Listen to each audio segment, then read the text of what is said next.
Hello, everyone. Welcome back to the Semi-Concurrists podcast. My name is Mikey. I'll be your moderator. And today's discussion is the existence of God. On the yes side, we have Simon. And on the no side, we have Mark. We're going to begin with opening statements, then moving on to rebuttals, open discussion, and ending with closing segments. All right. So, Simon, if you want to begin your opening statement now. All right. Okay. Thank you for having me. Yeah. I Go on. guess I'll start presenting. So, if you want, you can just check the time. Make sure Yeah, I I don't got go over time. the 15-minute mark. All right. Let me just Yeah. start presenting. Okay. Hello, everyone. I'm Simon. The topic of today's debate is going to be: Is there evidence for theism? Just want to get it out of the way. We're not going to be arguing for any religious beliefs in particular. We're just going to be arguing for classical theism, or we're just going to be addressing classical theism or mere theism, not any specific religious beliefs, because otherwise we'd be here for hours. So I'll be arguing for the defense that yes, we indeed do have evidence for theism, or at least for God's existence. First off, there's a variety of arguments for God's existence, such as teleological arguments, ontological arguments, cosmological arguments, moral arguments, and many other. But the argument that I feel is most compelling and most effective because it gets to the root of what the theist is arguing for is the contingency argument. Specifically, this version, which is the Leibnizian contingency argument. The argument goes as follows. Premise 1, everything that exists has an explanation for its existence, either in the necessity of its own nature or in an external cause. This utilizes a version of the PSR. I'll define what the PSR is later. Premise 2, if the universe has an explanation for its existence, then that explanation is grounded in a necessary being. Premise 3, the universe exists. Premise 4, therefore the universe has an explanation for its existence. This follows from 1 and 3. Premise 5, therefore the explanation for the universe is grounded in a necessary being. This follows from 2 and 4. Conclusion, God, a necessary being, exists. So let's defend each one of these premises one by one. Premise 1, everything that exists has an explanation for its existence, either in the necessity of its own nature or in an external cause. Like I said, this utilizes a version of the PSR being defined as the principle of sufficient reasoning, which states that everything that exists has an explanation for or a cause for its existence. This premise cannot be attacked because we intuitively assert that we can come to conclusions through reason and that things don't come into existence without a cause. So we can't attack the PSR using the PSR, it would be counterintuitive. Also, without the PSR, we couldn't perform science since things could come into existence from nothing without a cause or an explanation for their existence. Therefore, we can check premise 1 as being true. Now we can move on to premise 2. If the universe has an explanation for its existence, then that explanation is grounded in a necessary being. Most objections lie upon this premise. The main objections being, why can't the universe be self-existent? Why can't the universe exist necessarily? And I'll be arguing why the universe isn't a good candidate for a necessary existence. First off, in order for the universe to be fundamentally necessary or non-contingent, it must exist independently of anything else, meaning it can't be affected by external influence. It can't fail to exist, meaning it must exist as it is in all possible worlds, and be eternal. Now, right off the bat, our intuitions tell us otherwise. There's nothing illogical about the possibility of parts of the universe being different, but beyond that, many scientific data over the years has begun to pile up to support this notion. Data such as the Heisenberg uncertainty principle, which states that we can see the different measurements on particles, could have been performed by an observer, resulting in different outcomes. This has recently been confirmed in experiments by Anton Zellinger and supported by the Cauchy-Specker theorem. Other scientific data, such as the theory of general relativity, which states that the universe is expanding, Big Bang. This was predicted and confirmed by Hubble. This concludes that the universe must have sprung into existence somewhere in the past. Cosmic microwave background radiation, which states that the universe in simple terms was wound up at a certain point in time and the CMBR is the leftover smoke of a fired gun. This evidence confirmed the existence of a finite universe, or at least supported the notion of it. The Borda-Guth-Vilenkin theorem, the theorem demonstrated that any expanding universe cannot be past eternal. A famous quote from Alexander Vilenkin, a famous physicist, in which he says, "It is said that an argument is what convinces reasonable men, and a proof is what it takes to convince even an unreasonable man. With the proof now in place, cosmologists can no longer hide behind the possibility of a past eternal universe. There is no escape, they have to face the problem of a cosmic beginning." Keep in mind, Alexander Vilenkin is an agnostic. He This is just purely from the data. Also, pastoral universe models have often failed. Some have argued that we can avoid the BGV theorem by postulating the universe was contracting prior to explanation. But this is just unreasonable and violates science. If the universe was contracting, it would have never re-expanded. Even Alexander Vilenkin responded to this postulation in his book, in which he says, "This sounds as if there is nothing wrong with having contraction prior to expansion, but the problem is that a contracting universe is highly unstable. Small perturbations would cause it to develop all sorts of messy singularities, so it would never make it to the expanding phase." The most popular models of a pastoral universe have all failed to be affected. Models such as the steady state model, oscillating model, eternal inflation model, and ekperiodic model. Correct me if I pronounce that wrong. So, if the universe is contingent, meaning it isn't necessary, is there something necessary, and if so, what is it, and what is its nature? I'll be giving a variety of stage 2 arguments as to explain what a necessary thing would be and what its nature would be. So let's start off with the argument for self-existent foundation. Premise 1, something exists. This premise really can't be denied since, something needs to exist in order for us to even think. Premise 2, everything either depends on something for its existence or does not. Premise 3, whatever is purely contingent depends on something beyond itself. Conclusion, something cannot fail to exist. But why can't everything be dependent? Well, the following argument sort of dismantles that question. The dependency of dependence argument. Premise 1, if the totality of reality is dependent, then dependence is dependent. Premise 2, dependence cannot be dependent if all is dependent. Premise 3, therefore not all is dependent. So from those previous two arguments, this is what we have so far. There exists an independent thing that is necessary, meaning it exists in all possible worlds, is responsible for all contingent things. Unnecessary contingent things being defined as unnecessary, dependent, finite things. But some might ask, this doesn't need to be a god, so why postulate a necessary being? Isn't God just an arbitrary candidate for a necessary foundation? Why can for example, others might ask, why can the necessary foundation be a necessary particle? Why one god and not 37 gods? Why does it need consciousness? Should we not try to reduce the amount of arbitrary properties that are given to a necessary foundation? And my response to that is yes, we should try to reduce the arbitrariness of a candidate for a necessary thing. That is where the argument from arbitrary limits comes in. And it goes as follows. Premise 1. X is conceived to have sufficient power and complexity to create one universe. Premise 2. X could conceivably have the power and complexity to create more than one universe. Premise 3. Therefore, X's nature has arbitrary limits, since they don't need to exist. Premise 4. If X is not necessary, then X is contingent. Conclusion. Anything that is limited is contingent. Then I would use the argument from limits to follow up from that previous argument, which goes as follows. Premise 1, whatever is limited has an explanation, meaning it contingency. Premise 2, if whatever is limited has an explanation, then possibly something is unlimited. Premise 3, so possibly something is unlimited. Unlimited being defined as it having all maximally great making properties. Premise 4, if something is unlimited, then it is perfect. Premise 5, if something is perfect, then it is necessary, since its necessity would be a result of its supreme unlimited properties. Premise 6, so if something is unlimited, it is necessary. Premise 7, if possibly something is unlimited, then there is something that is perfect and necessary. Conclusion, there is something perfect and necessary. So now this is what we have so far. We have a thing that is independent, necessary, is responsible for all contingent things, and is unlimited and perfect in its nature, meaning it has all supreme, maximally great making properties. So it seems that the best candidate for a necessary foundation is a supreme foundation. A supreme foundation being defined as a foundation with maximal greatness.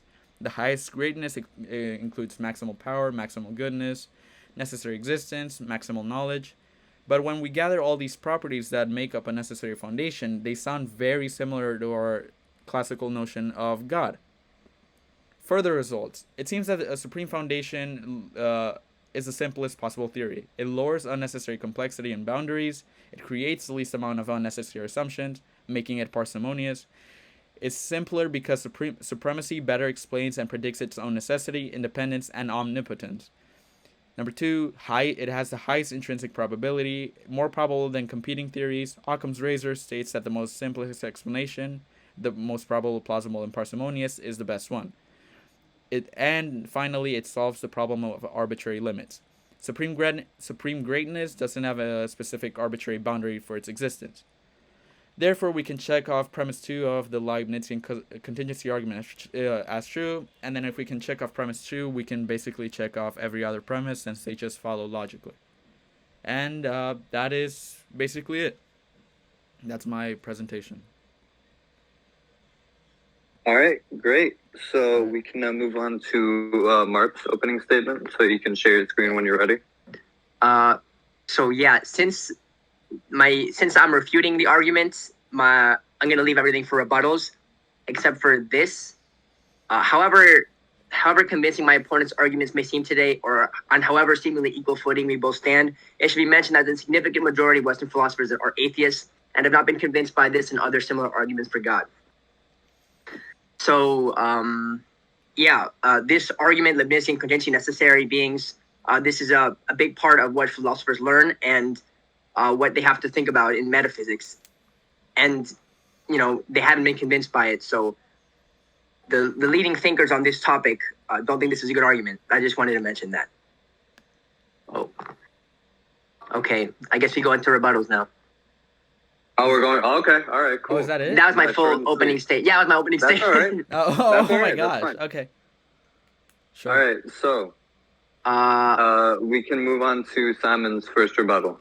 No, it doesn't make any. Like, I would have to read rebuttals first, right? That would make more sense. Oh, well, that would be part of your opening statement. Sure. So we'll just go. Keep going. I'll just go through my slides. I was gonna say this man lied about 30 slides.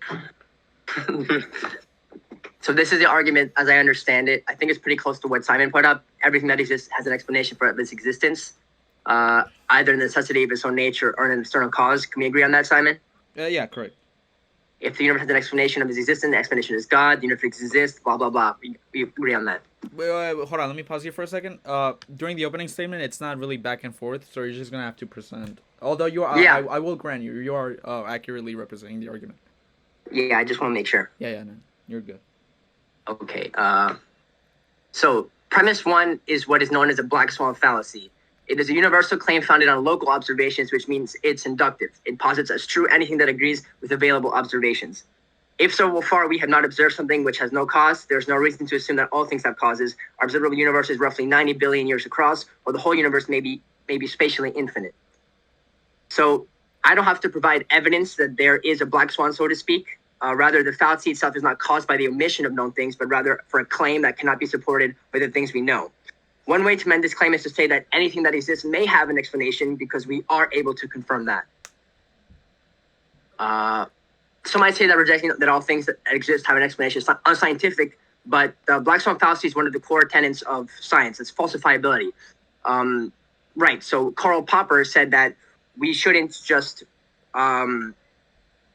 accept as true anything that agrees with our observations, but we should be able to prove our thoughts wrong with experiments. Since premise 1 is making a claim about all things, we can observe all things. You can't support the claim.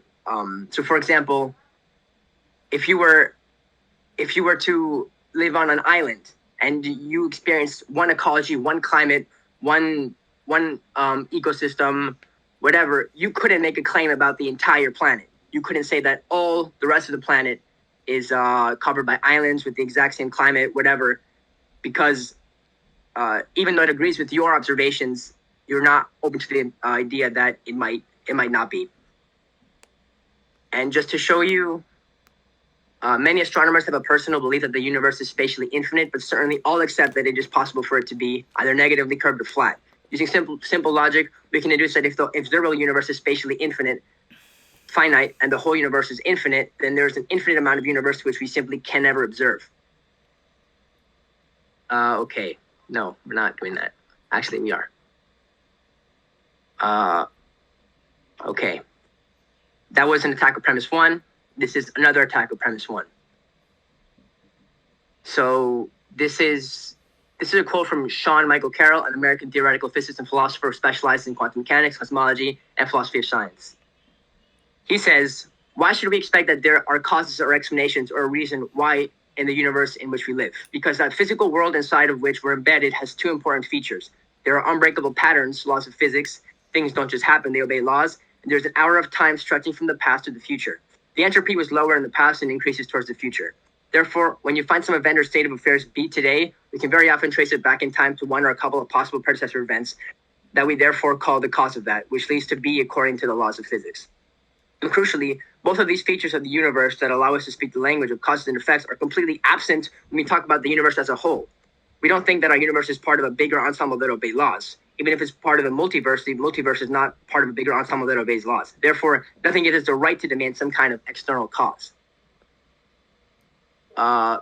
Here is Gerardus de Hooft, a Dutch theoretical physicist. You can read the rest.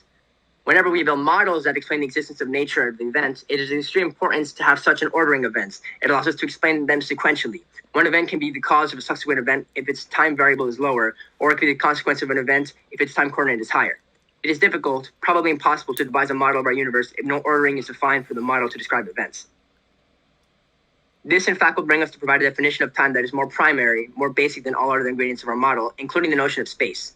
Our universe is known to carry memory of things that happened in the past. Whenever we build a model of our universe, one that is controlled by laws of physics, it should come with a completely unambiguous description of the order in which the laws of nature should be imposed on all events that take place. Regard the laws of physics as a computer program to calculate the next sequence of events. The data that we have to enter to the program may come from events calculated earlier. Two very important quotes. Time is the order in which our models for nature predict, prescribe, or explain events. And the hour of time is defined as the order in which the equations for our models, classical quantum, cellular automation, continuum field theories, are to be applied in our model situations. So, from the preceding excerpts, we've learned that the causation and the hour of time are local phenomena and that they may not be an intrinsic part of external reality or whatever lies, quote unquote, behind our universe, if that is even the right way to phrase it. Causality is described by our equations of the universe. They require something preceding to affect something succeeding. A particle must collide to change course, molecules must react to form new compounds, and frost insects to maintain homeostasis. An hour of time is necessary to model the universe we observe. Why would we impose it into a realm which we can't? I would say is all life on Earth has lived with this structure, and as our mammalian brains developed into powerful computers they are today, they had to take one very important fact for granted. Things which we observe happen for a reason. It's a valid assumption to make as a hunter-gatherer in a small tribe of 12, but this framework collapses as we try to understand, explain things which lie beyond our universe. Our preconceptions that we've learned from our own universe, which seem universal, may actually betray us and hinder our understanding of what is really going on in the cosmos. And I believe it was you, Simon, who said, intuitively accept. So right, intuitively, we're hardwired to accept these things and to think these things, but as I've shown, it might be wrong to apply that to the something outside the universe. Let's see, what do we have next? Let's see. What can I use? Okay, here we go. The Born-Guth-Vilenkin theorem is a cosmological model created by Arvin Bord, Alan Guth, and Alexander Vilenkin, used by philosophers and theists to prove that the universe had a beginning. Simon referenced it.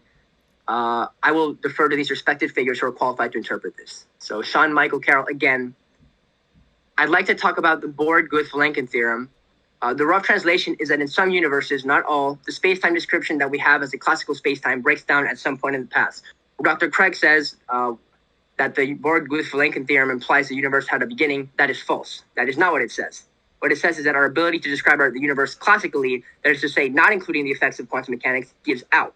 That may be because there's a beginning, or maybe because the universe is eternal, either because the assumptions of the theorem were violated or because quantum mechanics becomes important. Here is another theoretical physicist, Aaron C. Wall. He says, since the BGV theorem only refers to the average value of the expansion, it applies even to cosmologies which cyclically oscillate between expanding and contracting phases, so long as there is more expansion during the expanding phases than there is contraction during the contracting phases. So Simon mentioned that he made arguments against a big bounce model, but the BGV is totally compatible with something like that, as he says, as long as the contracting phases are much shorter than the expanding phases. And here we have Alan Guth, one of the writers, one of the authors of this theorem, and he says he's been something he's writing a paper with Sean Carroll. The idea is that the universe is actually eternal. It existed at all times, so there's no beginning to explain. Laws of physics themselves don't seem to make any significant distinction between the future and the past. As the universe evolves, its entropy or disorder will grow. What we call the future is simply the direction of higher entropy. The state of lower entropy is what we call the past. But a curious thing happens if you take this initial low entropy state and follow it backwards in time towards what we previously called the past. The entropy will also start to grow in that direction. I think that people living along the arrow of time would not feel anything different from what we feel. Everybody will think that they're living from the past towards the future, except what they call the future will be what we call the past. And here we have Alexander Vilenkin. This is literally a quote from an interview with him. He says, "It appears that the question of the origin of the universe does not have a satisfactory answer. Suppose I tell you what happened before inflation, then you could ask what happened before that. There's one scenario that breaks out of this infinite regress of questions, and this is the idea that the universe was spontaneously created out of nothing." So this is a very strange proposition for a physicist to make, because we know that there are some laws of conservation of energy. For example, how do you create something out of nothing? Even Lucretius was telling us that you cannot. However, it is a mathematical fact that a closed universe, that is, if you have a universe which is closed on itself, like a sphere, for example, because it's so in such a universe, the positive energy of matter is exactly compensated by the energy of gravity, which is always negative. So the total energy of a closed universe is necessarily zero. There's no conservation law that forbids the creation of a closed universe out of nothing. And in quantum mechanics, anything that is forbidden, that is not forbidden by conservation laws, necessarily happens with some probability. So quantum mechanics, as a spontaneous nucleation, it would say a closed universe out of nothing. Well, by nothing, I mean a state which has not only no matter, but also no space and no time. It is a great mystery how this tunneling of the universe happens. Sorry about the grammar. I couldn't find a transcript. I just wrote down what he said from the interview. But you can watch it if you don't believe me. Oh, no. So I'm not invoking any of these theories. Any of this is to say that we know for a fact that it's one way or the other. It's just that Simon would like to put a lot more certainty on these theoretical concepts, which scientists they heavily debate. I'm about to show, there's a wide varying of opinions on this topic and what caused the universe, quote unquote, if cause is the right word, whatever. You've seen my points. Okay. I think I'm good. Is that the end of your opening statement? Yeah. All right, great. So, Simon, you can begin your first rebuttal. Okay. Give me. How long is this supposed to be? 10 minutes? Yeah, 10 minutes max. Give me All right, cool. 1 second though. I gotta pick something up. All right, let's do it. Okay. Go. So, first off, I gotta say, Martín's opening. Marp's opening statement. Very impressive. He definitely did his homework. So, a lot to unpack. Let's start off with chronological order. You started off by claiming that philosophers of religion, this is a common, by, showing the statistics and the demographics of philosophers in general. How many lean theists, atheists, or just, other agnostic.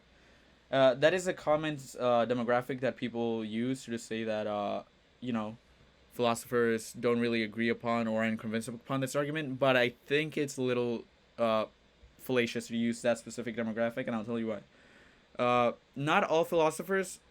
Philosophy is a broad field. It has different sections. Some like metaethics, metaphysics.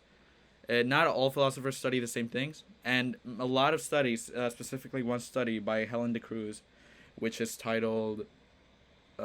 What's the title? Religious Beliefs and Philosophical Views, a qualitative study, concludes that in philosophy of religions, which is a specific field that is relevant to this discussion, around 66% of philosophers of religion actually lean theists, and that a large portion of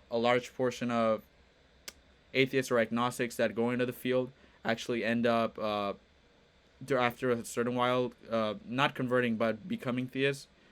Around 13 out of the 33 non-theists, atheists, and agnostics surveyed moved to theism. So that's around 39, almost double, as opposed to the vice versa, which would be theists converting to atheism.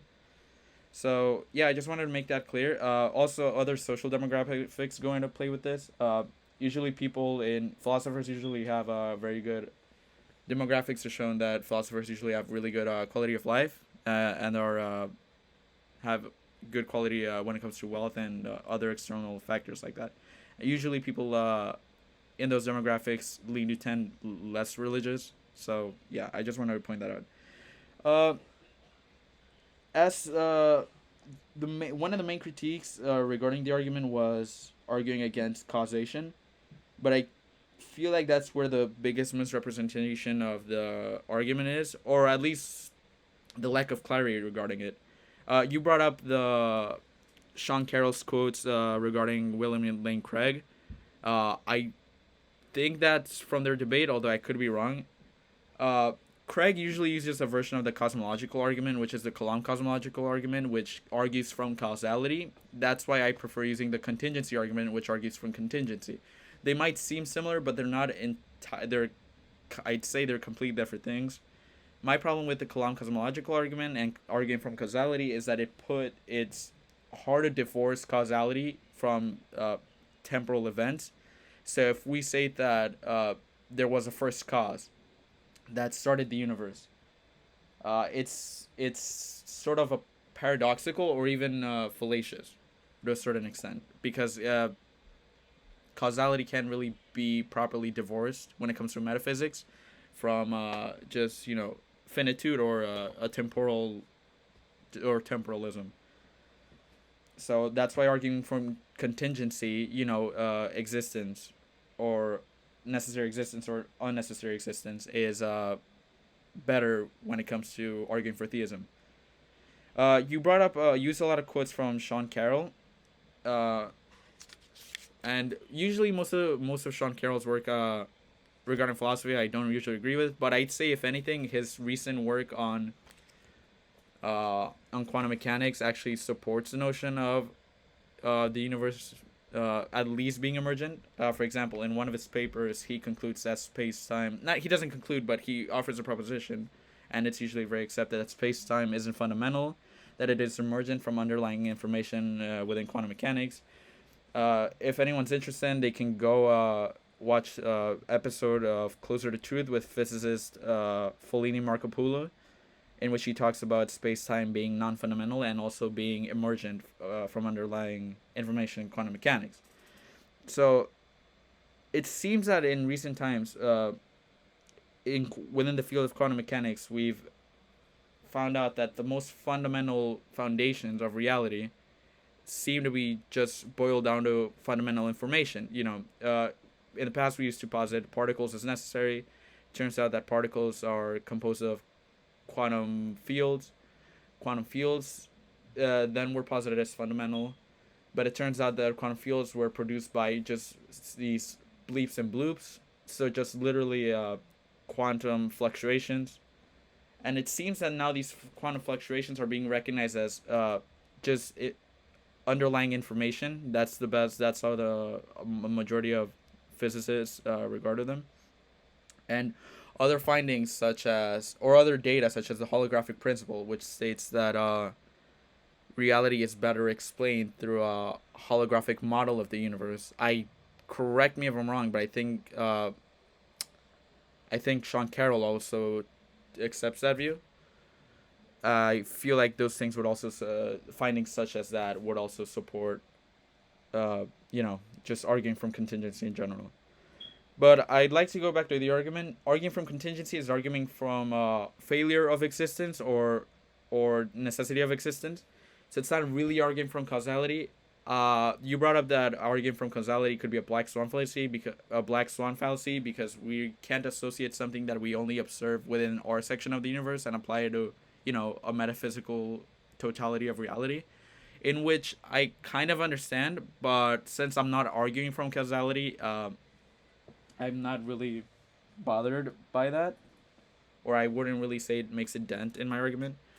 You brought up infinite regresses. I think the argument from dependency that I gave sort of dismantles that claim. That if there is an infinite regress, that there can necessarily be an infinite regress of contingent things, but even if it were metaphysically possible, which most philosophers agree is a metaphysical impossibility, you would still an infinite regress still wouldn't explain contingency, because if the totality of reality is contingent, meaning if you have an infinite amount of contingent things, and that would make the totality of reality contingent, but contingency can't be dependent on something else that is dependent. Therefore, you would still arrive at something necessary, something that can't fail to exist. So an infinite regress, and if anyone's interested, you can take a look at Joshua Rasmussen's work on the contingency argument. I think he's one of the best theists of our times. He's works specifically in metaphysics. So yeah, I think his work is really great. Yeah, infinite regress, and yeah, I think that's it. Yeah. So basically, an infinite regress would still necessitate an explanation, because reality or existence would still require a form of explanation, or just would still have some form of dependency. So our job is still to conclude, well, what is the best explanation for a necessary foundation? I guess Martine's arguments kind of predicted that I'd be arguing from causality, but that's not really what the argument argues from. It argues from contingency, which is completely different. So yeah, I guess that's all I have to say. I would say that the objections don't really attack the second half of the argument, or the stage 2 arguments, such as the dependency argument, arbitrary limits argument, or argument from limits. So in that case, I think that the best candidate, I think it's still fair to say that the best candidate for a necessary foundation is still the position of supreme foundation. So yeah, I guess that's all I have to say. All right, Mark, we can move on to your rebuttal, and then we can go to open discussion. You're muted, by the way. Thank you for that. Oh, I wasn't No recording. problem. No, I'm kidding. So, Simon, you said that you're arguing from contingency, and that doesn't mean that things need to be causal. Yeah. But you still need a cause for the Leibnizian cosmological argument. You're still arguing for contingent things that are caused by other contingent things, and then your argument is that at the base of it, there's a necessary cause. But if there's no need to invoke a cause, you can't completely divorce yourself. You're arguing from causality because you're still arguing for necessary causes and contingent causes. So yeah, you keep mentioning metaphysical claims and metaphysical evidence, but I would really go more with the cosmology of it. Why can't there be an infinite regressive events? So you said that the infinite regress doesn't apply to you, that there still has to be something necessary, but no, that's what an infinite regress is. It's just what you would call contingent things, just a line of contingent things. Each contingent thing is explained by something else, so everything is accounted for, but you don't have a reason for why everything exists. But that's still contingent. So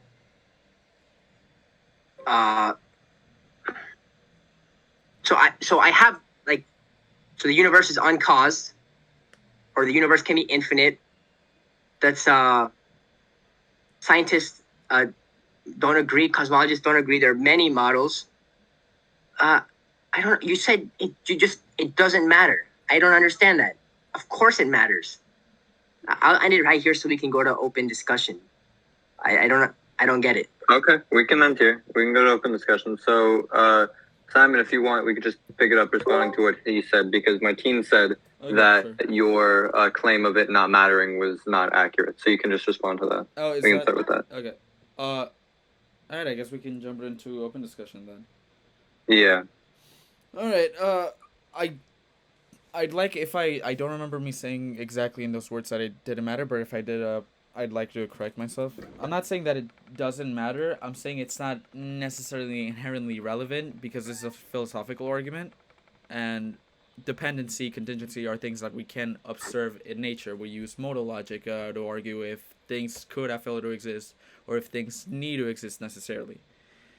That's not to say that cosmology could definitely be a tool to help us conclude that the universe could still be contingent or have some form of beginning. But like I said, beginning is not necessarily inherently relevant to this to this um to this argument, since causality is different from contingency, because contingency is simply arguing from the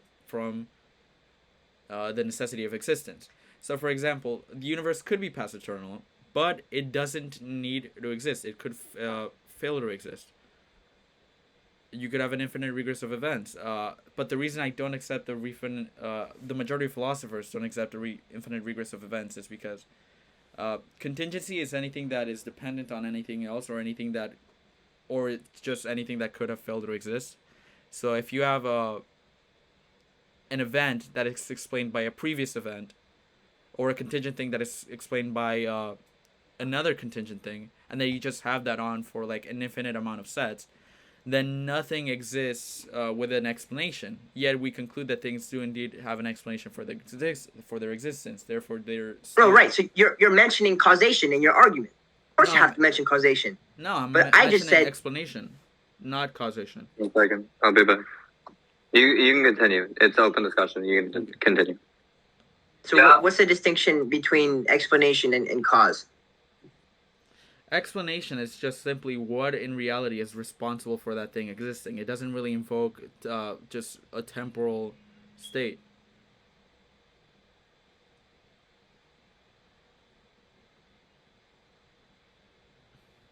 Isn't that definition of cause? No. Because cause can't... The reason I don't argue from causality is because it can't really be divorced from time. So I guess Sean Carroll is right when he critiques Craig on arguing from causality, because after you get a T0, meaning after you get to a certain point in the Big Bang, classical physics don't really work that well, and it's hard to pinpoint causality when you don't really have time. So the metaphysics get weird there. But when you're arguing from contingency, it's a lot simpler, and it actually gets to the heart of what the theist is arguing for. So why did you mention the Borg-Guth-Vilenkin theorem? Why was it important for your argument for the universe to have a beginning? Oh, because it makes it more plausible. It just helps the case. Originally, I wasn't going to use any scientific data, but I felt like it, in order to make an impression, because some people are rationalists, others are empiricists. So, any data would, support the claim. And any data that would support the claim would, raise its probability or its plausibility. I showed, without a doubt, that you can't use that theorem to say what you're saying. Well, number one, I disagree because Alexander Vilenkin has come out and, said certain... Sorry, can you tell me exactly what it was that you claimed against the theorem? Because that's where I kind of didn't catch your drift. Let's see. Can you see it? Let me just give me 1 second. Yeah, I can see it.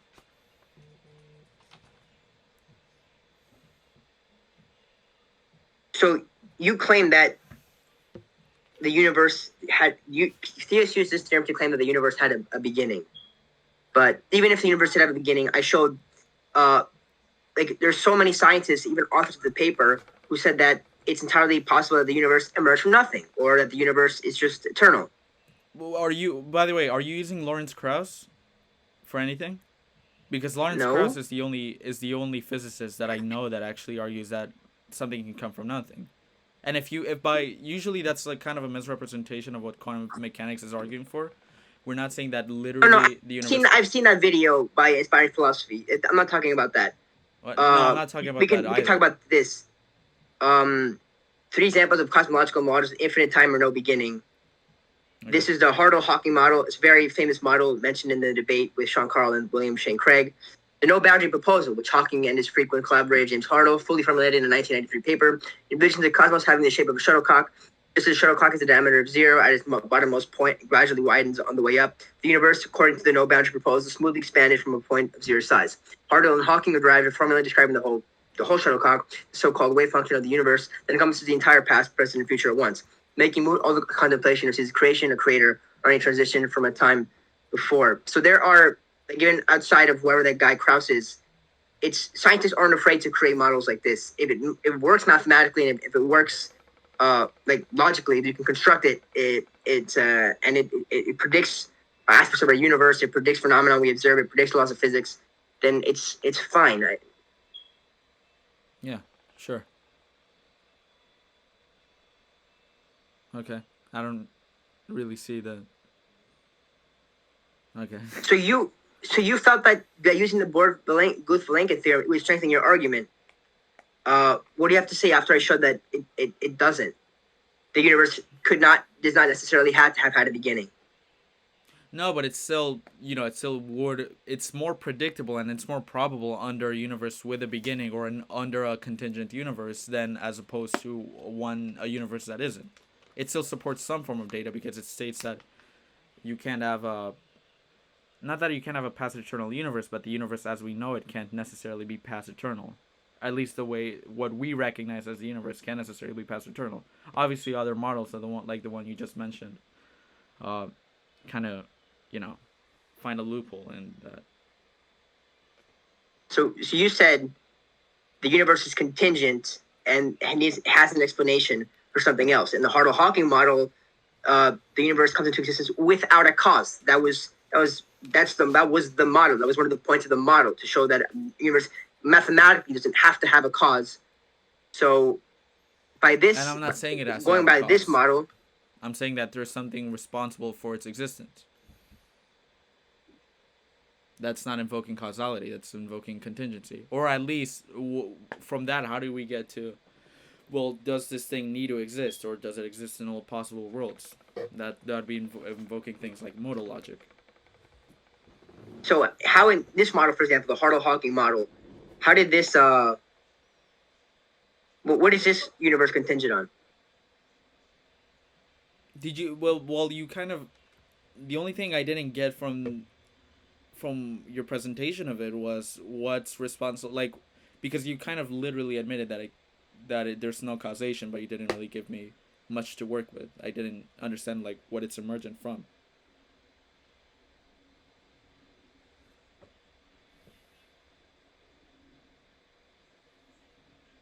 Can you hear me?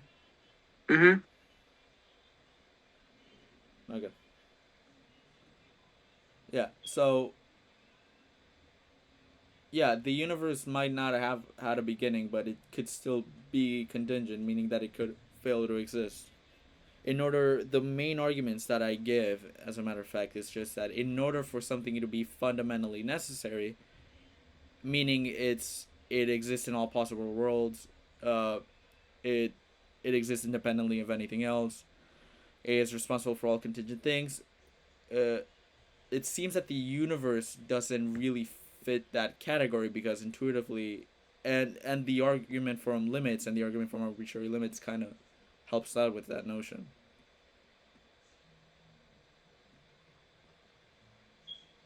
So what if the universe was, what if there was an infinite regress of events? I have these quotes from respected philosophers.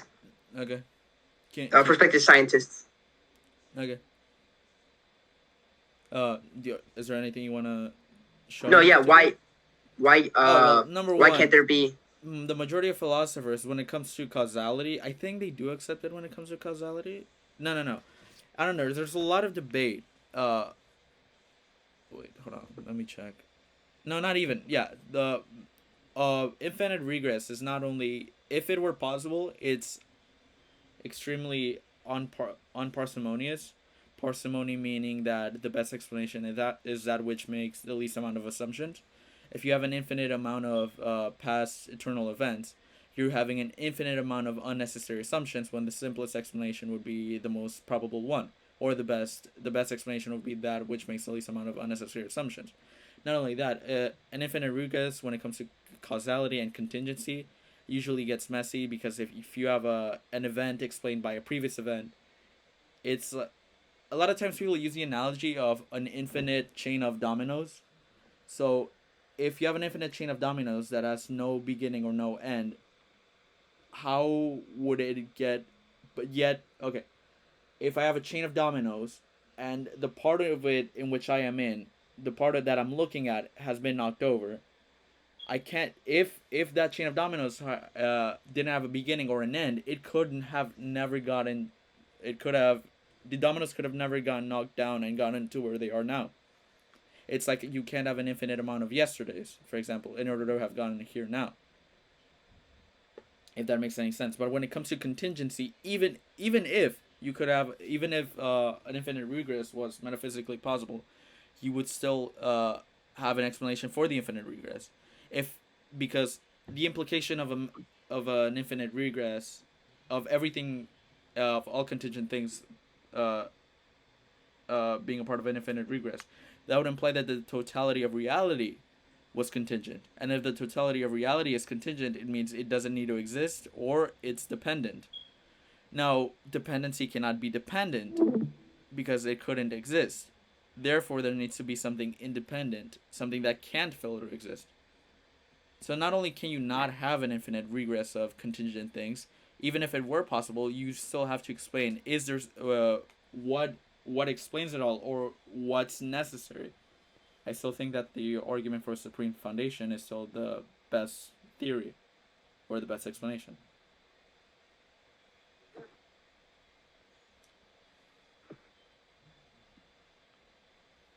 I prepared for the wrong debate. That's fine. I mean, to be fair, your things were very impressive. Do you want to take a look at the argument again? Okay, I guess my next thing will be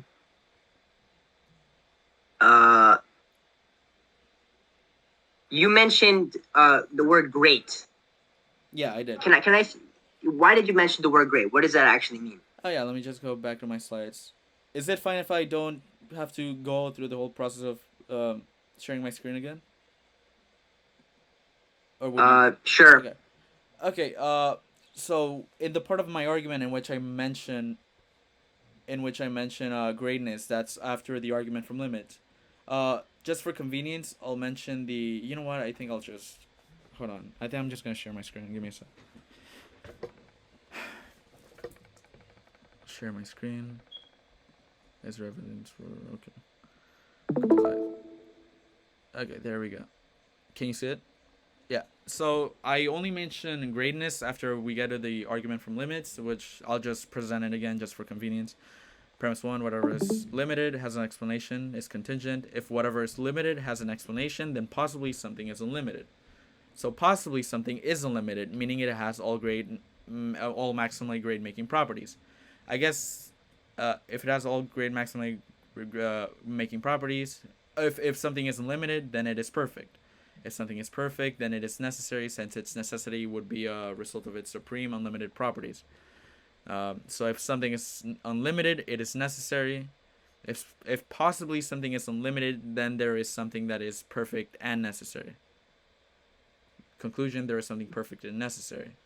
So when we say that there needs to be something that's maximally great, what we're basically arguing for, we're not arguing greatness. Usually is very not conflicted. What's the word? Confused. Conflated. Yeah, conflated with inherently with morality. That's not necessarily the case here. When we say that there needs to be something unlimited, it just means that it has all grade making properties. It has it just has a supreme nature. Meaning what that, is great? well, anything that arises for more potentiality, anything that has the least amount of limitation, so just unlimited. So I guess a being with all omni properties, like omnipotence, omnipresence, the typical properties that make up God.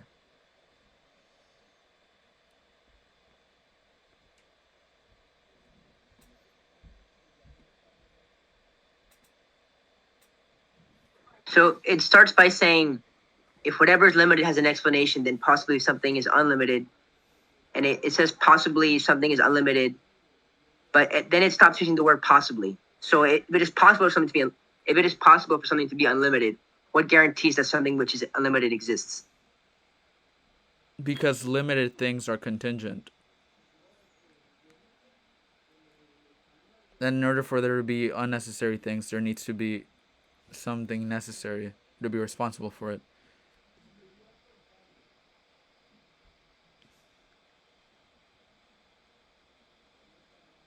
And so why do you go on to say if something is unlimited, then it is perfect? What is perfect? I'm glad you asked. Oh, well, perfect would be defined as anything that has the least amount of flaws or just all grade-making properties, meaning that it has all metaphysical positive properties, meaning that, for example, we'd say it must have consciousness because consciousness, a conscious necessary being would be better than a non-conscious necessary being. It has more potentiality. It can inherently, as a matter of fact, I think I have an argument here that I didn't get to use that sort of goes in depth into that. So, argument for moral perfection as a necessary property, for example. And I guess you could apply this to other properties like consciousness and other things like that. So, premise 1, goodness, moral perfection is a positive and valuable attribute as it encompasses qualities such as compassion, kindness, justice, blah, blah, blah. A necessary moral being would give rise to contingent things with intrinsic value, purpose, intentional, non-accidental design, and categorical distinction between different contingent things. Premise 2, greater properties or attributes are that add more positive value to being's nature or essence. So just anything that adds, I guess, a non-deprivational effect to reality. So that's what we define as a positive metaphysical property. So why is the thing that's perfect have to have consciousness? What about consciousness makes something perfect? Because it is a conscious being is greater than a non-conscious being. Because it has why? Greater, That's subjective. No, it's not. I can argue why. It has greater potentiality. It has What is potentiality? Well, potentiality is the opposite of actuality. The ability to, live out different, be responsible for a different variety of outcomes. Also, not only that, a maximally great being, which would, we define as God, would have to exist in all possible worlds. So hold on, let me gather my thoughts. So when it comes to consciousness, it would be another of the many grade-making properties that it would have. Can you go back? Go back to what? Oh, yeah, sure. Yeah. So, not that, right? The other argument. No. Okay. Let me go. Hold on. I believe it's this.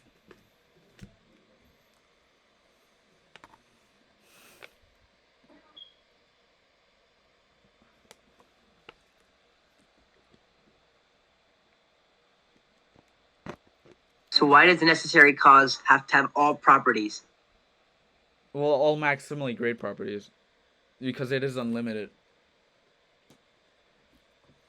It's unlimited in its nature, meaning it has no barriers, which would make it the simplest theory as well, since supremacy would better explain its own necessity. It better predicts its own necessity as opposed to any naturalistic explanation or any limited explanation. You said that when I ask you why does an unlimited thing have to exist, you said it's because it's necessary, but you accrue a necessity later on in the argument. No, because sorry, repeat that again. Why does an unlimited thing have to be necessary? Yeah, you said, I asked you, why does an unlimited thing have to exist? The language of the argument is that it's possible. Okay, yeah, I'll give you an explanation as to why that is the case. So, say, for example, you have a necessary particle, which is responsible for all contingent things. So, that's the argument from arbitrary limits, as a matter of fact, which just says that X is conceived to have sufficient power and complexity to create one universe. So, we could say that X is the candidate for a necessary foundation. X being conceived to have sufficient power and complexity to create one universe. But if X could conceivably have the power and complexity to create more than one universe, that would imply that X has arbitrary limits, since they don't need to exist, or or the sequence of events is just falling short. The sequence of it's not a satisfactory answer. If we just say that this thing has arbitrary limits that don't have an explanation for existence, then that's not a satisfactory answer. And I'm not So saying why don't we say that X has no arbitrary limits? What if we say that X could make that's what I'm more arguing than one for. universe? That's what I'm arguing for. Okay. X doesn't have arbitrary limits. It's unlimited. So that's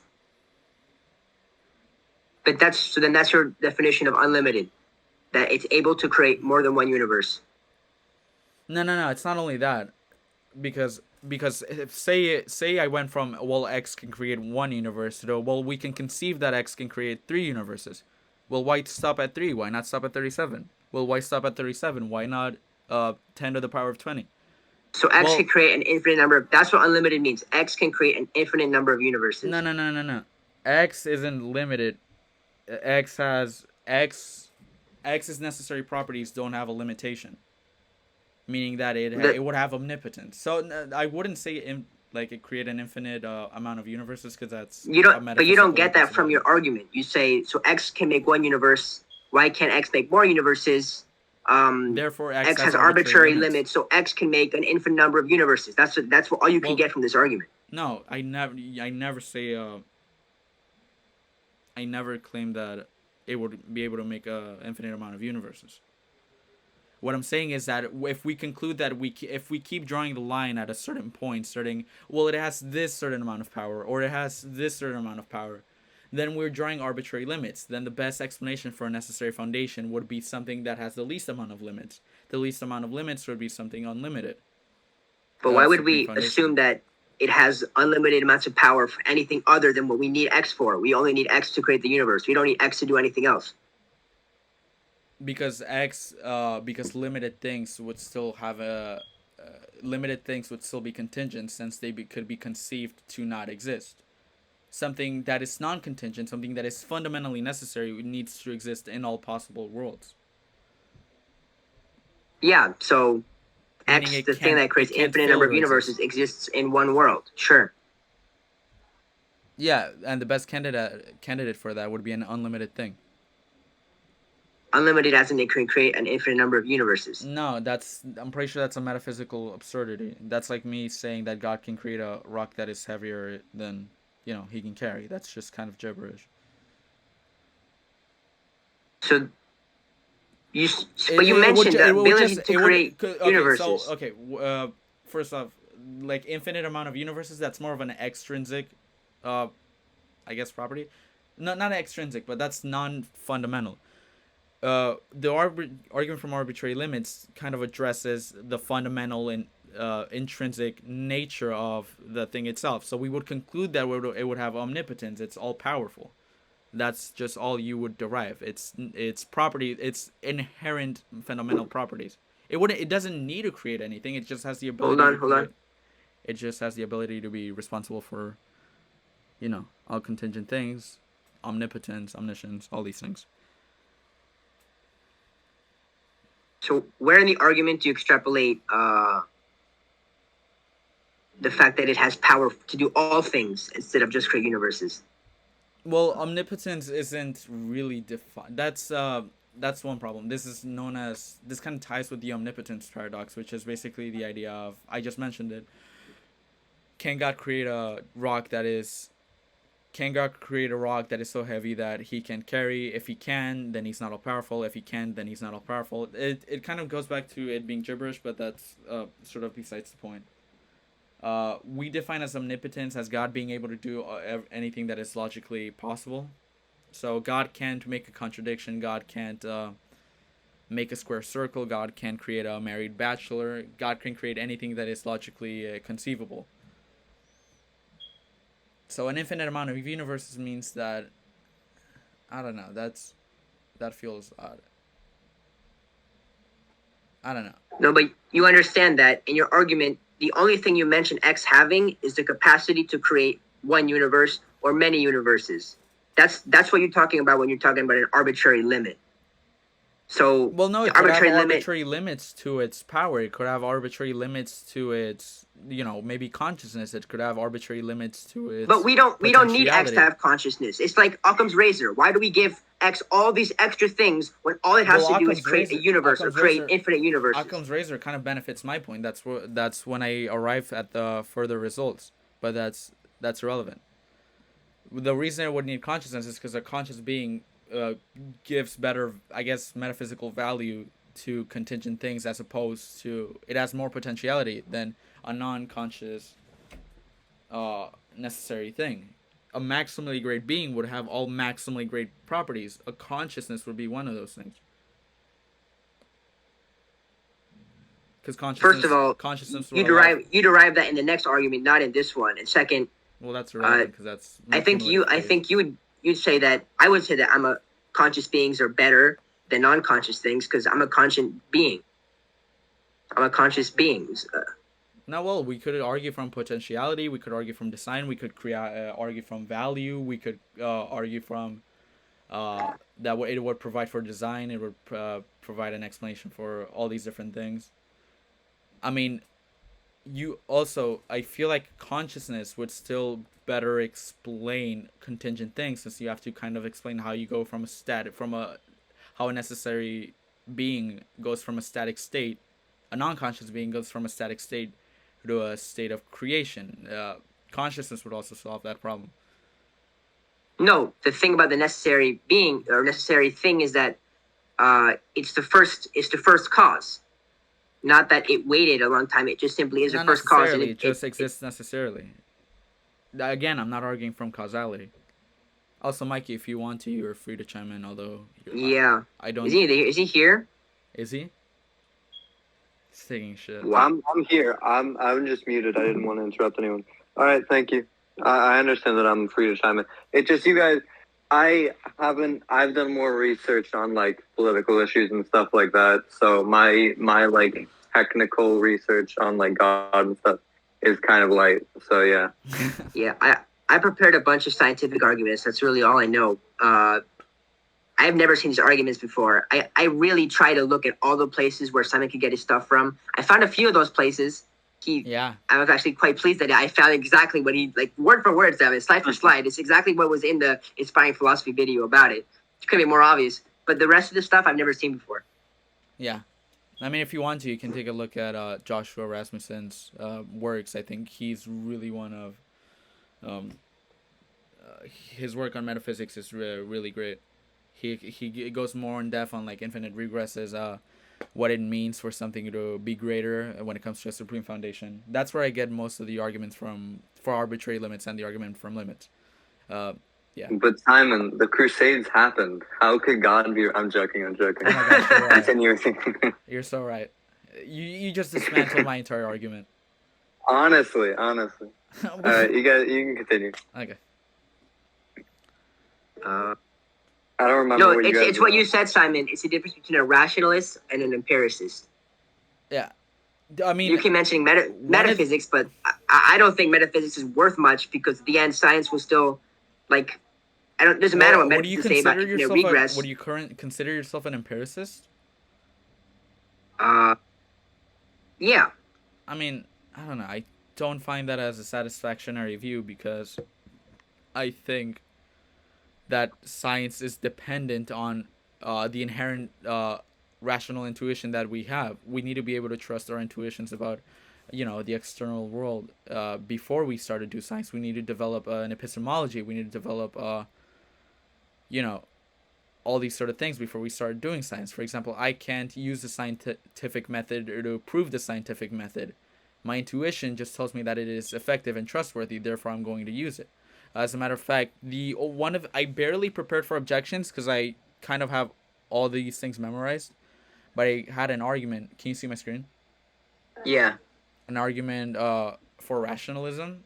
So it goes as follows. Premise 1, rational thought is characterized by the ability to engage in logical reasoning and conceptual understanding. Premise 2, logical reasoning is not solely dependent on sensory experiences, but it relies on the manipulation of abstract concepts and principles.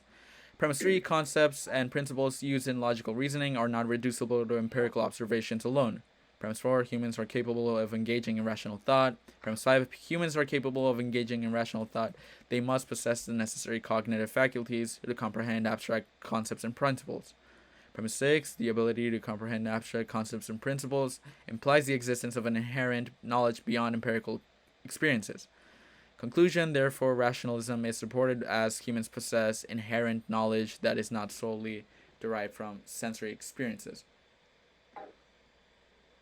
And I guess this would be supported by different fields. For example, a popular one that I use for analogy is forensics. In forensics, you can't really replay the crime scene that occurred, but you can gather the evidence and come up with make an inference to the best explanation, to what best explains the evidence.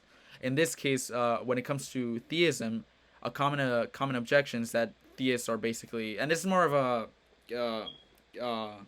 what's it called? A caricature of theistic arguments. No. Okay, continue. It's more of a caricature that people make of theistic arguments. I'm not saying you are. I'm just, explaining.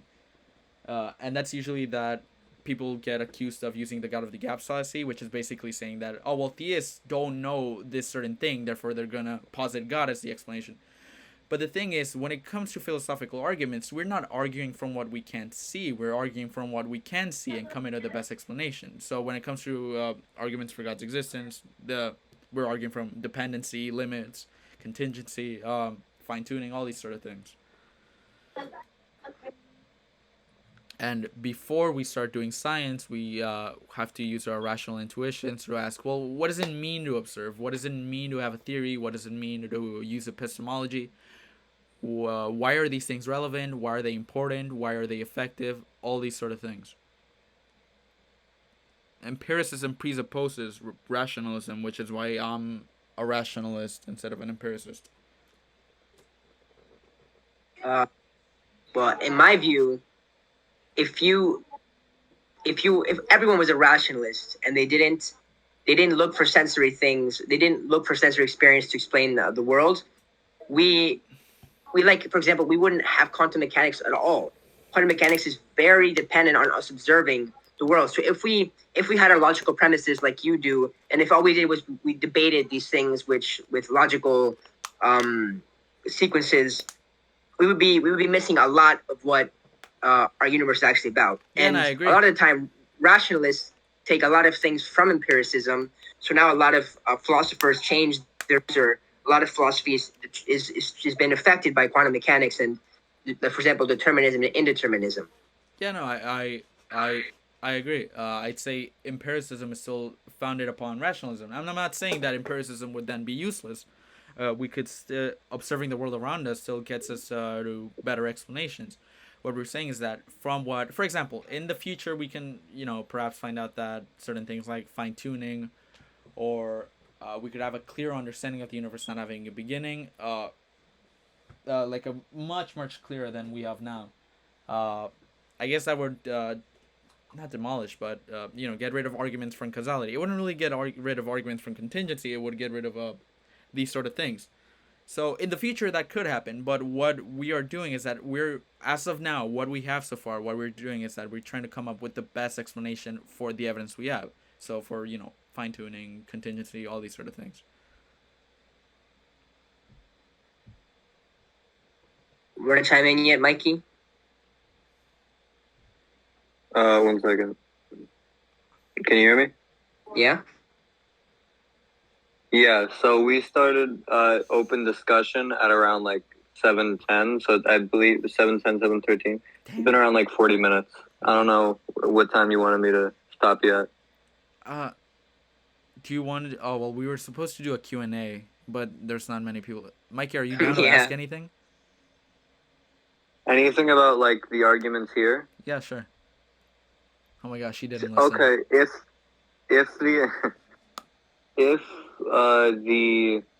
Simon, for you, if it were, I guess, proven or it were worked out that the universe did not have to have a beginning and that became the consensus in the scientific community, would that change your opinion about God? That's a good question. And I guess not necessarily, only because a beginning is dependent on causality, and the argument I'm using here isn't arguing from causality, it's arguing from necessary existence. So does something need to exist, or does it not? Something could be eternal, but it doesn't mean it's fundamentally necessary. In order for something to be fundamentally necessary, it needs to exist in all possible worlds. As it is, it can be changed. And it doesn't seem that, even with the scientific data, it doesn't seem that our universe is the best candidate for that. All right, then. I think that's really my only question, though. It's been a very intelligent debate. Yeah. It's more formal than I thought it would be. Yeah. Why does But God yeah. allow evil? Well, yeah, TBH. Honestly, TBH. why do bad things happen? I'm sorry. I just don't. I don't see why that would happen. Yeah. Why did my girlfriend break up with me, God? Literally, bro. Come on, God. Like, why that happen? Yeah. It's your fault. Yeah, I don't know. I told Martine that because originally what I was gonna do, the original plan for this debate was make a cumulative case. So I wasn't only gonna use this argument. I was gonna do like fine tuning arguments, morality arguments. Just so it could be more broad, and I could try to give the best explanation. But we concluded that would be very messy. So, Yeah. Yeah. Also, this is more proper. Also, I feel like this argument is like extremely stronger compared to like the other arguments for God's existence, because it actually gets you to the heart of it actually gets you to God. Yeah. Unlike morality does, like my version of the moral argument, because there's a lot of versions. But the morality argument is dependent on moral objectivism. Moral realism, yeah. So it's not that it's false; it's that it falls under, like, it's very open to objections. Yeah. Yeah, that's it. I'm personally not a moral objectivist, but that's for another day. Yeah. Yeah, I actually want to do a debate like that. Yeah. No, Yeah. But before we do that, we have to do the other debates. We have to do like abortion and What stuff. other? Oh, ooh. Yeah. I mean, for abortion. Oh, God, that's oh gonna my get gosh, bad. that's gonna get. I need to study so fucking much for that. Well, I think a last thing we could do is just like maybe. Wait, what's your opinion on economic policy, Martin? Like, what do you mean, ideology? Economic ideology, like capitalism, socialism, stuff like Yes, I'm a socialist. that. Okay. I was wondering if me and Simon could do something, like a debate between us, and then like Martin could moderate. What do you think about that, Simon? I don't know. If I'm gonna be purely honest Okay. with you, I don't think I'm as educated on this topic as I'd wish to be. Okay, that's fine. So it's not like. I'm just saying it could be cool. It could be really cool, and I enjoy it a lot. Yeah, I'm just saying. I mean, we could do a tag team debate when it comes. No, I think Evan is a capitalist and he's very involved in politics. Okay, so we could do that. Yeah, we could do that. We could do it. It would just mostly be me and Evan then, and then Or we could. you know what we like, could do? It could be me, What? you, and Mikey against Simon and Evan. Does Evan? Yeah, give, that's what I meant, yeah. Does Evan give impressive arguments for for capitalism? I've never talked to him No, about I'm asking economic Martin. policy. I'm asking Martin. Oh. Like, does Martin. he hold? What? Does Evan give like not convincing, but like impressive arguments for capitalism? Like, does he keep the conversation going, or does he just like go in circles? No, remember the day during the AP testing? Yeah. Yeah, so he obviously thinks about these topics. He asked me, we're talking about communism in history. So, has it ever succeeded? And I told him, you remember that day, right? I think so. Yeah. Yeah. I think he's pretty. Okay, so pretty base level argument. It doesn't mean that they're bad, but pretty base level argument. think I he's think we well- can still do it though. I'd find that really interesting. You think honestly, he's still like More- okay? Go on. Huh? I feel like it would be more definitive than a lot of other social arguments. Because when you get into it, because it becomes much more philosophical when you talk about things like gender and like abortion and stuff like that. That you do need a degree of philosophy with that. Really? Yeah, I mean, where life begins. I'm glad. Yeah, that's Like abortion. oh. Life is a philosophical concept, and gender is a concept that, while it occurs in other things, gender specifically to humans, is a societal concept. It's a Mikey. societal concept. Mikey, I believe it's a construct. can I but identify as a moose? No, I'm kidding. I'm kidding. What? Can I identify as a I mean- moose? No, I'm kidding. What? Shut that mouth of yours. I think that we would probably disagree on if it's a social construct, but it is definitely a societal What are we talking concept. That's undeniable. about? Gender? Yeah. I disagree. Okay. Well, I mean, I feel like things like that would require more like philosophical talking, but I think with like economic policies and economic ideologies, I think it's more firm, you know. So I think Yeah. that would be interesting. Well, there's definitely morality when it comes to that, but I think it would just be more interesting. Hold on. What other arguments? just- Sorry, not other arguments. What other debates did we have? Okay, Debate so topics. we had with abortion. I was thinking that it could just be more of a long, extended conversation instead of debate, just so it's not so, I guess, polarizing. Because if people in art and design Alright. see this, I'm fucking getting hung. Yeah, I get that. You just gotta go with Marp or Simon, bro, or whatever. Marp. Yeah, we're doing code names. We're gonna all get voice changes on. Oh my gosh, it's like fucking Al Qaeda releasing videos. Yeah, we're like anonymous. Literally. Yeah. Okay, we did the does God exist debate. I'm actually really proud of this debate. I feel like we both did a really good job, and you too, And Martin. It was Simon- very professional. Simon, I'm willing to admit you won this one. Actually, Yeah, I love you mostly so because much. I just wasn't ready. Yeah. For most of the shit you had. Next time we do something like this, if we ever do it again, you have to show me what you're gonna use. Okay. Yeah, I think we should, for more structured debates like this, I feel like we should do the lawyer thing where we reveal I don't think we should like send each other our slides, but like the base arguments that we're gonna use. I Sure. think I that mean- should be, available. I mean, Martin, originally, like at the very first of preparing for this debate, I'd given you like the logic behind that I was gonna use, but He gave me the Leibnizian. no. Yeah, That's that's the format of the argument. I'm saying the logic behind the like stage 2 defense, because you have stage 1 argument, which would be something like the contingency argument in and of itself, and then a stage 2 would be defending like each specific premise. So, Yeah, I didn't know about those. Yeah, but it's fine. All right. Well, I think this was a very good debate, but yeah. So next time, if you would be open to it, Simon, something we can get Evan on for it too, Okay. for something about like economic policy and stuff like that. I'd be Or really Mikey, were you here when we Uh-huh. talked about debate club? Yeah. I wasn't here, but he told me about it. Yeah. I'm on board. Are you open to that? Yeah, that'd be so cool. Yeah. I'd be totally down. Art and design Like, will shut it down. Art and design. The It's gonna be liberals. filled with liberals. It's gonna be ruined, guys. No, but I did tell Mikey that if we like, for example, do not arguments, but like debates on like, for example, gender theory or things like this, that like those things would be considered inherently sensitive. But whatever. Yeah, definitely. Like Obviously. realistically, nothing's gonna happen. Is that it? I don't think we're gonna get like suspended, reprimanded.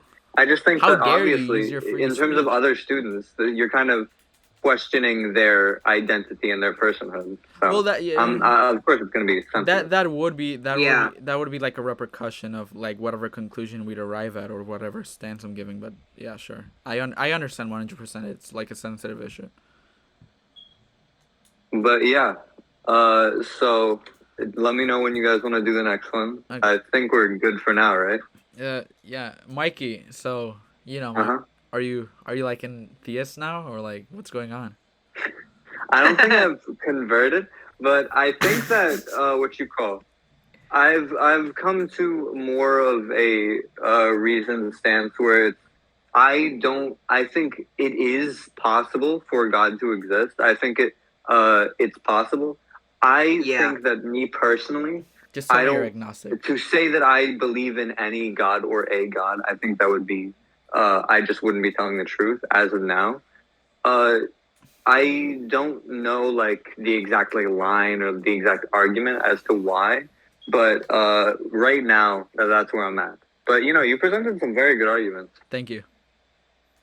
Yeah. I just have like 30 slides of me saying, look at the trees.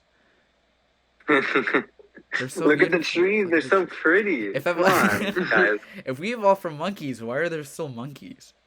No, literally. You think we evolved from? No, my one Christian friend. I'm not even joking. His entire argument was, "You think we evolved from rocks?" That was his entire argument. Hell no. Oh my gosh. Oh my What's god, funny it is was that so annoying. Martine knows me. I used to use like those type of arguments at the beginning, and I've like changed certain positions. You have, Bro, he thought Adam and Eve were like the perfect beings, and their children had incest and had like perfect children or something. Is that what I said? Oh yeah, I think it was. Yeah. Yeah, you were fucking deep into it, Simon. Yeah. Simon. I have to say, your arguments like a year ago when we first started debating about this stuff were way less strong than like they were. I don't even think that like if we were still arguing about those same topics, I don't know if I could keep going on because you would have become an anti-theist advocate. No, literally. I would have just made you more atheist. No, it's important to learn about our. And I don't know when I feel like my faith becomes more stronger when I look at objections for certain to theism or to Christianity in general. And sometimes I do have to change my views. I became a theistic evolutionist. A virtue ethicist. You didn't believe in evolution at the first, did you? No, I don't think. How did it? You did object to it at one point. I remember we had a conversation. You I said my claim of, was that it had like some loops, not loops, but like holes in it, and that it wasn't complete. You believed there was, God. His thing was God created life. There can't be a naturalistic explanation for the formation of life. That's what he said. Yeah. Yeah. Do you still believe evolution has to be guided by God? I believe that the conditions for the universe, that the conditions and the parameters for evolution to occur, even on a microscopic level, like chemical evolution as well, like the parameters and the conditions that the universe has to be in, still requires some form of fine tuning. So I guess I would say that it is guided by God. All right. Well. Unless we have anything else to say, I think we're good until we want to schedule the next one. Simon, you're gonna edit this and upload it, right? Yeah, I gotta start. All right, I gotta start doing that. What thing do you guys want to do next? Do you guys want to do like an open discussion, or do you want to do like a debate next? We could do. I would be down to do a debate if it's on like a specific issue that like we talk about, but if you want to do an open discussion just like on the general state of politics in America, I'd also be very down to do that. Yeah, I mean, for example, for the abortion one, I really didn't want to do it a debate, even though a debate would be, if I really want to get my stance out there, and I'm starting to consider it would be better to do a debate. The problem is that it's so polarizing, and if people in our Zoom see this, it's like, fuck, Well, I think we should have that one for like later. For now, I think we should just do something like economic policy or the general state of politics in America. Yeah. I think that would be good. Does God exist version 2? Bruh. All right. Well, I'm gonna go for now. See you guys later. Yeah. See ya. See you guys. Bye. Oh, you're leaving. Oh, okay.